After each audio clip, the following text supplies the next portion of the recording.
The Nintendo Switch 2 has been out for a minute now, and while the launch window was great, 2026 is looking like the year the floodgates actually break. We're talking massive third-party ports that would have melted the original Switch, and first-party bangers that finally have the horsepower to match Nintendo's ambition. Welcome to Switch Planet.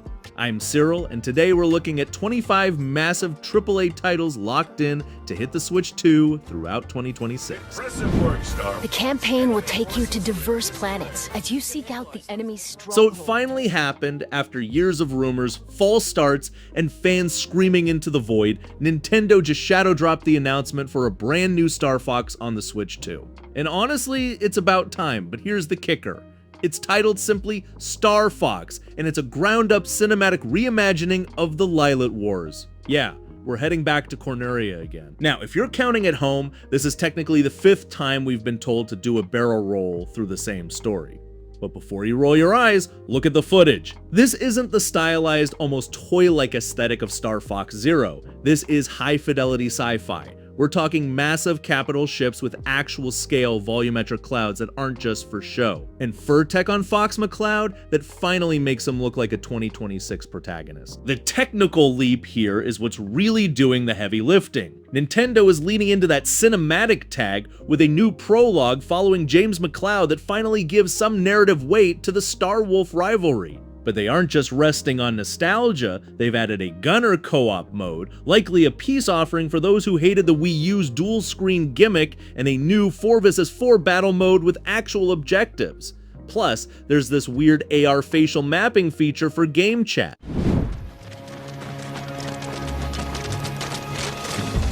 Stepping out of Midgar and into the grasslands for the first time is a genuine wow moment. Not just because of the scale, but because Square Enix managed to fill these huge regions with actual personality and a mountain of side content that goes way beyond simple checklist tasks. The core combat is still the best in the business, evolving the hybrid ATB system with new synergy skills and abilities that make party composition feel more tactical than ever, especially when you're timing those flashy dual character attacks to stagger a particularly nasty boss. Traversal is another huge highlight, whether you're sprinting across plains on a chocobo or using the new crafting system to stay stocked on items while you're miles away from the nearest town. It's a dense, visually arresting experience that somehow balances the nostalgic heart of the original with a modern, high-stakes narrative that keeps you guessing about the fate of these characters. Final Fantasy VII Rebirth takes the ambitious foundation of Remake and blows the doors off with a massive, sprawling world that finally lets the party breathe.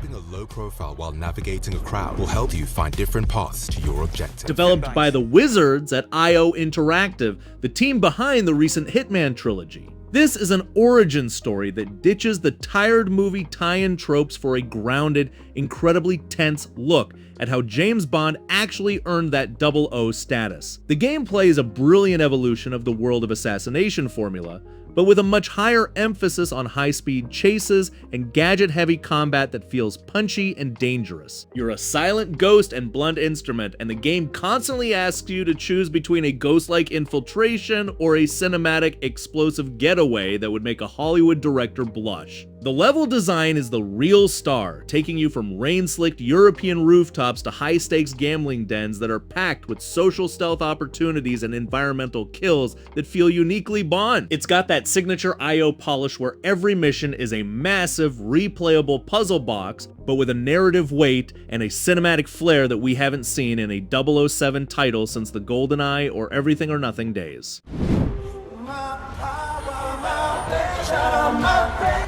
After years of waiting, we're moving past the traditional level-based structure and into a massive current-gen exclusive Gotham that feels more alive and detailed than any plastic city we've seen before. The big standout here is the Legacy system, which effectively lets you play through Batman's entire cinematic and comic history, starting from the early Year One days and scaling all the way up to the tech-heavy Arkham-style brawler he eventually becomes. Speaking of combat, it's clearly taken some notes from the Rocksteady school of design with a much more fluid counter-based system that still retains that anyone can play Lego charm.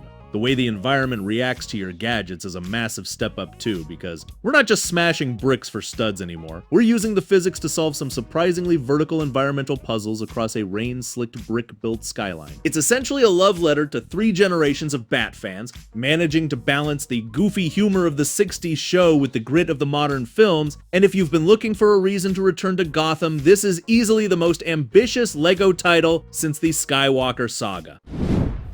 Outer heaven.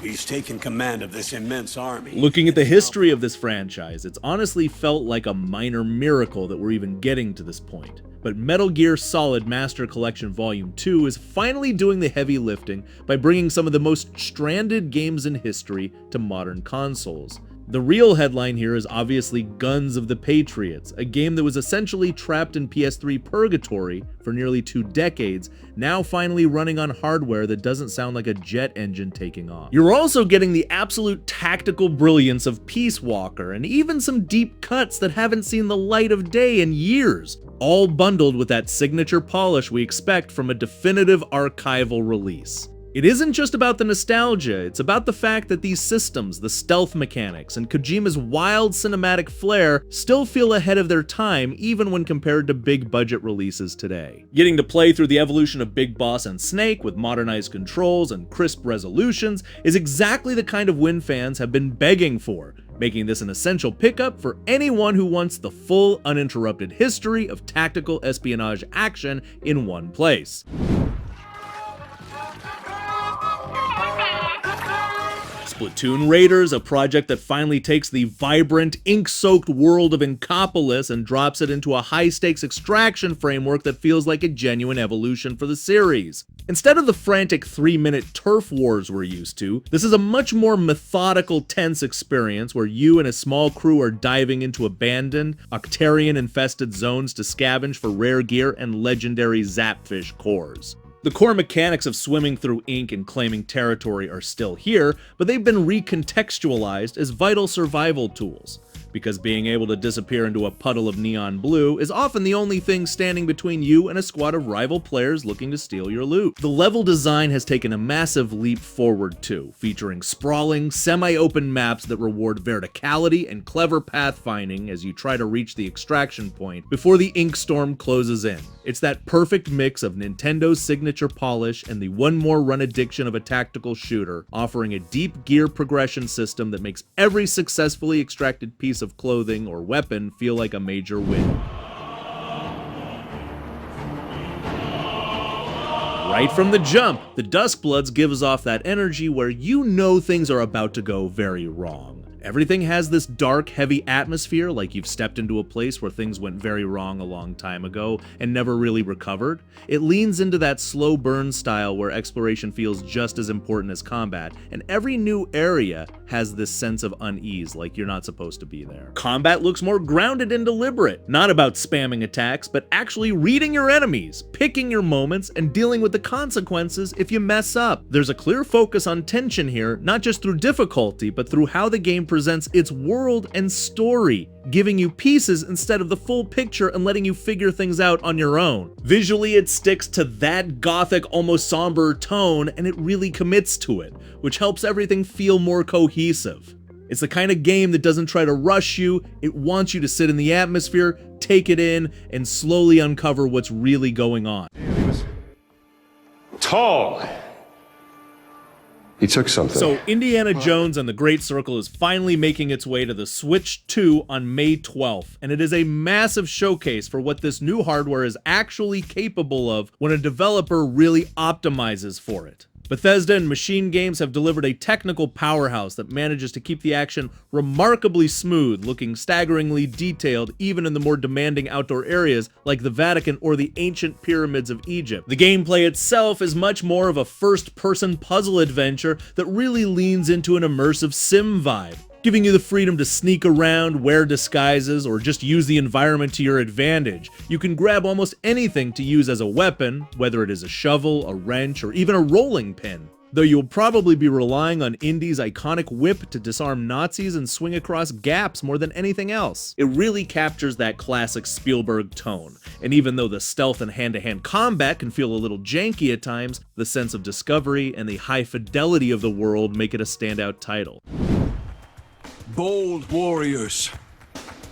Draw now. You know that feeling in Fire Emblem when you have a 95% hit rate, you swing for the kill, and somehow you miss. And then the enemy counters with a 1% crit and sends your star Pegasus Knight to the graveyard. Well, Fire Emblem Fortune's Weave doesn't just embrace that RNG, it weaves it into the very fabric of the story. Developed as a bold departure from the rigid predictability of Three Houses, Fortune's Weave introduces the Tarot system. Every chapter, the deck is shuffled. You might pull the Tower, granting massive defense buffs but cutting your movement in half, or the Lovers, which turn support bonuses into absolute nuclear payloads. It forces you to stop relying on the same meta builds and actually react to the hand you're dealt visually. It's a stunner. We're talking lush, hand-painted backgrounds that make Engage look like a Saturday morning cartoon. In Fortune's Weave, fallen units don't just disappear, they become echoes, spirit summons that provide different buffs based on how they died. It's morbid, it's tactical, and it makes every sacrifice feel like a narrative choice rather than a reload the save mistake. Full collapse is underway, and Shinjuku was the starting point of it all. After nearly a decade in development, MediaVision has delivered an RPG that finally swaps out the claustrophobic corridors of the previous games for the sprawling digital world. Iliad, and the technical jump on current-gen hardware is genuinely impressive. The narrative setup is a heavy hitter, following a secret agent protagonist who witnesses a literal apocalypse in Shinjuku and gets sent back 8 years in time to figure out exactly which domino fell to cause the end of the world. It's a darker, more mature tone that touches on themes of grief and sacrifice, but it still maintains that core Digimon charm through its interaction with the Olympos at 12, a group of deity-level monsters who feel surprisingly down to earth. Combat is a snappy tactical evolution of the turn-based systems we know, layering a deep elemental weakness grid with the new cross-art system that lets your human agent influence the tide of battle directly. Between the 450 Digimon to collect and the massive amount of post-launch story content already rolling out, Time Stranger is proving to be the most ambitious and polished entry the series has ever seen. Elliot and the Fairy Fae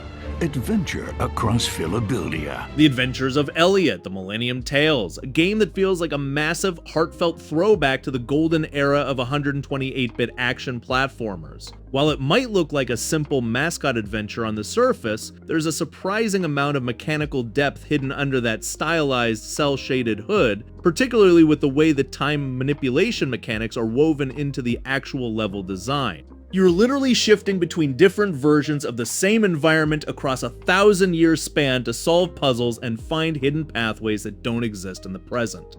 The platforming is snappy and responsive, which is exactly what you want when you're navigating some of the more vertical, high-stakes gauntlets later in the game. And the way Elliot's movement set expands as you recover lost tails keeps the momentum from ever feeling stagnant. It's also worth mentioning the sheer variety in the world building, moving from lush, ancient forests to crumbling clockwork ruins that actually feel lived in thanks to some really clever environmental storytelling. Vast landscape of Cyrodiil in the Elder Scrolls 4 Oblivion. We've been joking about it for over a decade. Todd, please, just give us something other than another Skyrim port.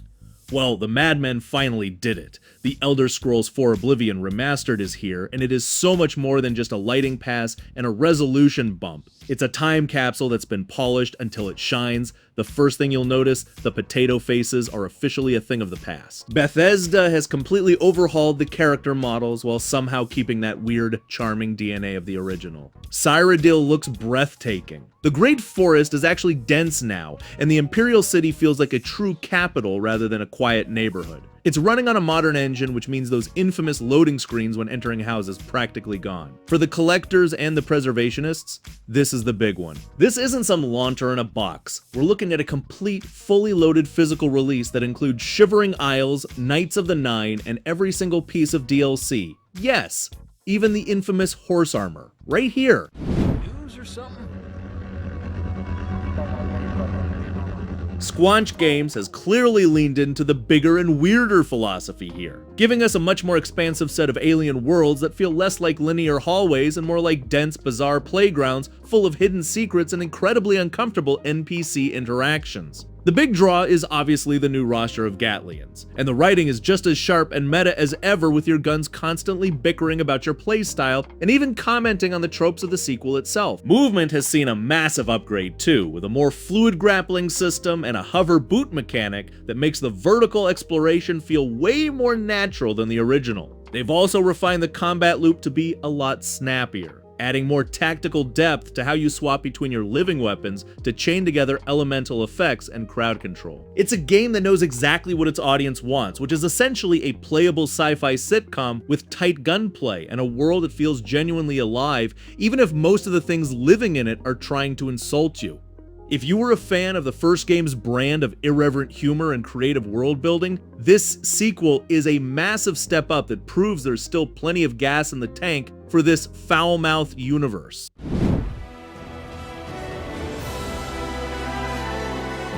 Granblue Fantasy Relink is basically what happens when you take the DNA of a classic high fantasy JRPG and inject it with a massive dose of Platinum Games style adrenaline, creating an experience that feels both nostalgic and incredibly modern. You start off thinking, this is just another journey through the clouds on a cool airship. But before you know it, the screen is absolutely filled with particle effects and damage numbers as you pull off these massive link attacks that make every hit feel impactful. The combat is the real star here, because every single character in the massive roster plays like they are from a completely different genre. Whether you're timing perfect parries with a stoic swordsman, or managing complex magical rotations with a glass cannon mage, it captures that specific boss rush energy where you and 3 buddies are dodging screen-filling lasers and coordinating elemental bursts, yet it never loses that cozy sense of adventure that the Granblue universe is famous for. The visuals are striking with a painterly art style that looks like a concept art book come to life,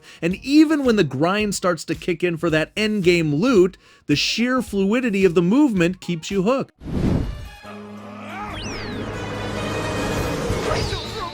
The crazy thing about Disgaea Mayhem is that it takes everything we know about this long-running strategy franchise and completely flips the script by turning the tactical grid into a full-blown action RPG. You're taking direct control of a mercenary named NA on a quest to recover a princess's stolen flan, which is exactly the kind of ridiculous premise we expect from Nippon Ichi. But the real star of the show is how they have translated that classic deep grinding into real-time combat. It feels incredibly satisfying to mow down hundreds of enemies using 7 different weapon classes like swords and guns, while watching those signature massive damage numbers pop up in 3D for the first time. They even brought over the item world and the dark chocolate assembly, so you're still reincarnating and passing bills to break the game, just with a much faster, punchier flow that feels right at home on a modern console. It is a bold move for the series to jump genres like this, between the over-the-top animations and the sheer amount of content packed into the loop. Disgaea Mayhem looks like it is going to be an absolute time sink for anyone who loves a good, high-octane grind.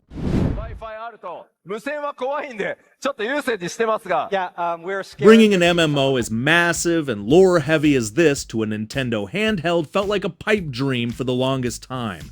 But seeing Final Fantasy XIVA Realm Reborn finally transition to the Switch 2 is a genuine milestone for preservation and portability. The technical wizardry required to get Eorzea running on a hybrid chip is no joke, especially with the team targeting a stable 30 frames per second, even in player-dense hubs like Limsa Lominsa, which is historically a nightmare for even mid-range PCs. What makes this version particularly cool isn't just the ability to run your daily roulettes while on the bus. It's the inclusion of a clever Joy-Con mouse mode that attempts to bridge the gap between traditional controller play and the precision needed for complex hotbar management. You're looking at a package that includes everything up to the Dawn Trail expansion, though it does come with a bit of a unique subscription quirk that requires a separate dedicated plan for the platform, even if the 50% discount for existing players helps soften the blow. It is clearly being positioned as the ultimate companion device for gatherers and crafters who want to knock out their weekly turn-ins without being tethered to a desk, proving that Square Enix is serious about making this world accessible on literally every screen you own.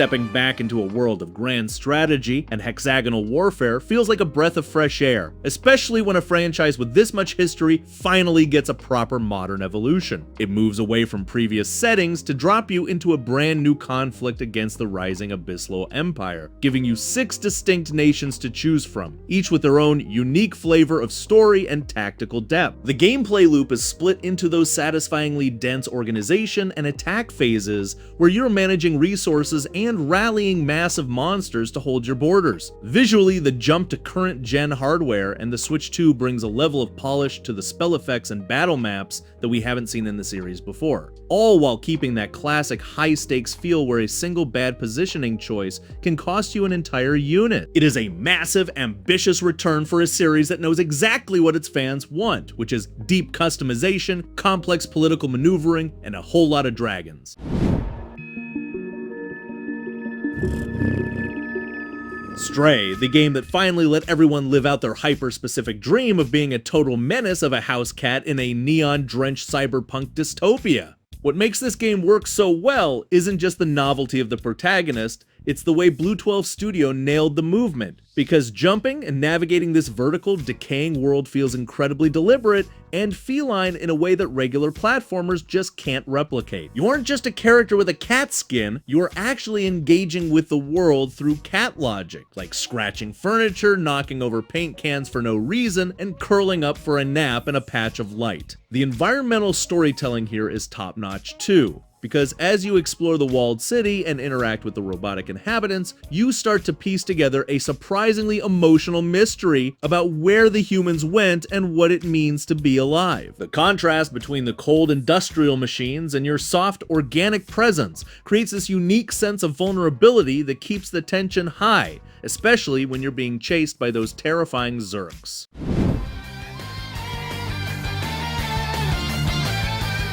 Legend of Heroes Trails in the Sky, the third is one of the most fascinating black sheep sequels in RPG history, primarily because it shifts the entire structure of the series into something almost experimental. Instead of wandering through open fields and visiting bustling towns, the game takes a more focused dungeon crawling approach centered around Kevin Graham and the mysterious Phantasma realm. Now that might sound like a step back for a series known for its world building, but the third actually uses this setup to deliver some of the most intense character development in the entire franchise. Through the Star and Moon doors, you get these deep, sometimes incredibly dark dives into the backstories of the characters you've grown to love over the last 2 games. It essentially functions as a massive playable epilogue that ties up every loose thread while simultaneously planting the seeds for everything that comes later in the Crossbell and Erebonia arcs. The combat is arguably at its peak here for the Sky era, giving you a massive roster of 16 playable characters to mix and match,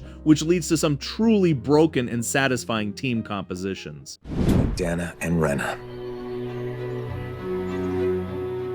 If you missed it the first time around, Arise was a massive technical leap for the series, ditching the older engine for a gorgeous atmospheric shader look that makes every environment look like a living painting. And this edition bundles in the massive story expansion that picks up a year after the main game. What's really interesting here is how the DLC tackles the what happens next trope, focusing on the social fallout and the rebuilding of a broken world, rather than just throwing a new big bad at you for the sake of it. The combat is still the absolute star of the show, offering a blistering high-speed evolution of the linear motion battle system that feels more like a character action game than a traditional RPG. Especially when you start chaining together those flashy boost strikes with your party. It's snappy, it's responsive, and the Beyond the Dawn content adds enough new boss encounters and dungeon depth to satisfy anyone who felt the original ending wrapped up a bit too quickly. Whether you're a returning fan looking to see how Alphen and Shione are holding up, or a newcomer who wants the full massive package, this version proves that Tales of Arise wasn't just a fluke, it was a total reinvention that still holds its crown as a modern classic. But danger is never far away. The Relic First Guardian is one of those games that doesn't just try to grab your attention, it kind of lingers in your head the longer you watch it. On the surface, it looks like another dark fantasy action RPG, but once you start breaking it down, There's a bit more going on here than just swinging a sword at monsters. Combat feels slower, heavier, more deliberate, like every move actually has consequences, and that instantly gives it a more grounded, almost punishing edge. You're playing as a guardian bound to a mysterious relic, and the world around you reflects that weight. It's broken, dangerous, and filled with things that clearly don't want you there. Exploration seems like a big part of the experience too, with interconnected areas, hidden routes, and that constant tension of not knowing what's waiting around the next corner. There are definitely hints of Souls-like inspiration here, but it doesn't feel like a straight copy. It leans more into cinematic storytelling and a stronger narrative hook to keep things moving.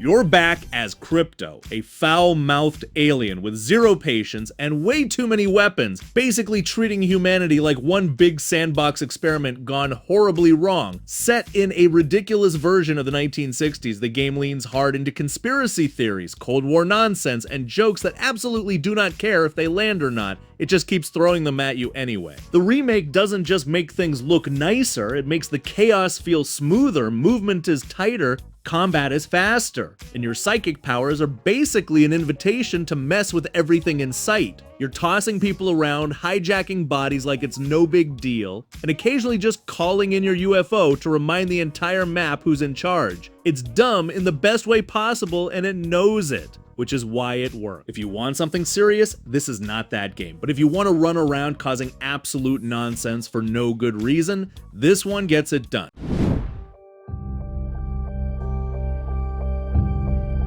Little Nightmares 2 Enhanced Edition, a release that reminds us why Atmosphere is the absolute king of the horror genre. While the original game was already a visual standout, this upgrade really pushes the Pale City into Uncanny Valley territory with the addition of ray-traced reflections and a massive overhaul to the volumetric shadows, making those long, spindly limbs of the teacher feel even more threatening when they emerge from the dark. The real game changer for a lot of people is going to be the technical resolution and FPS bump, which adds a layer of fluid, cinematic weight to Mono's movements that we didn't quite get on the previous hardware. They've also integrated interactive particles so dust and debris now eddy around you as you move, which sounds like a small detail until you're crawling through a vent and see the air reacting to your panic. It's a masterclass in how to use current gen power to enhance the mood rather than just sharpening the textures, especially with the 3D spatial audio that lets you hear exactly which floorboard is creaking behind you.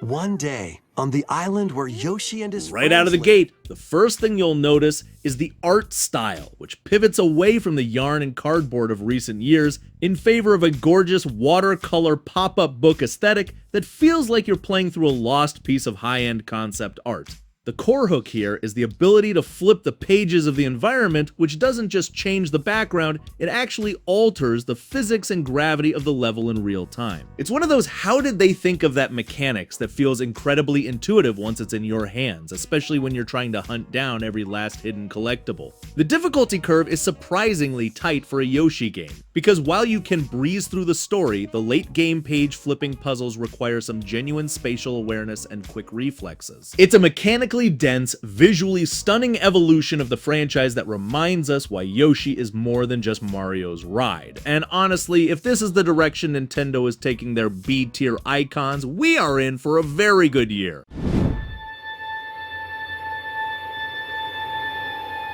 Just when you thought you'd finally escaped the lands between, just when you thought your sleep schedule was safe, From Software pulls you right back in. Elden Ring Tarnished Edition isn't just a Game of the Year re-release with a fancy new box, it's basically the definitive victory lap for one of the greatest open worlds ever made. So what makes this the version to own? Aside from including the Shadow of the Erdtree expansion right on the cartridge, which is a godsend for the physical collectors out there, the technical polish here is the real star, but it's the Tarnished specific tweaks that caught us off guard. They've added a boss reflection mode letting you relive those hair-pulling encounters with Millennium without having to sprint through the Relic all over again. Plus, the new Visions of the Past feature adds subtle environmental storytelling to the base game areas, bridging the gap between the original map and the DLC lore seamlessly. If you enjoyed this video, hitting that like button helps us out a ton, and if you're new here, consider subscribing and hitting that bell icon. As always, I'm Cyril, thanks for watching, and we'll see you next time, right here on the channel.